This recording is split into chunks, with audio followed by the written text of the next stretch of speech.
আল্লামা তারেক মনোয়ার ভাই, আমরা সবাই তাকে পছন্দ করি, তার আলোচনা শুনি। কিন্তু আমরা বিভিন্ন সেমিনারে দেখতেছি, তাকে কিন্তু আমরা দেখতে পাচ্ছি না। কেন দেখতে পাচ্ছি না? আমরা এটা জবাব চাই। কেন তাকে দেখতে পাচ্ছি না? তাকে ফলো করে এদেশের, বাংলাদেশের লক্ষ লক্ষ মানুষ তাকে ফলো করে। লক্ষ লক্ষ মানুষ তাকে ভালোবাসে। তার কথায় মানুষ, লক্ষ লক্ষ মানুষ ভোট দিবে আপনাকে। তাহলে তাকে কেন আমরা বড় বড় সেমিনারে দেখতে পাচ্ছি না?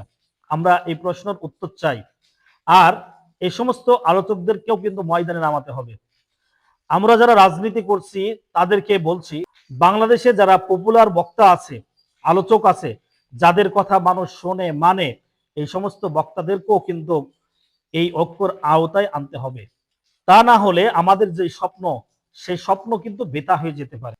এজন্য আল্লামা তারেক মনোয়ার ভাইকে আমরা দেখতে চাই রাজনৈতিক ময়দানে এবং এই ঐক্যর ময়দানে। বিভিন্ন সেমিনারে আমরা তাকে দেখতে চাই। আপনি দেখতে চান তো অবশ্যই কমেন্ট করবেন।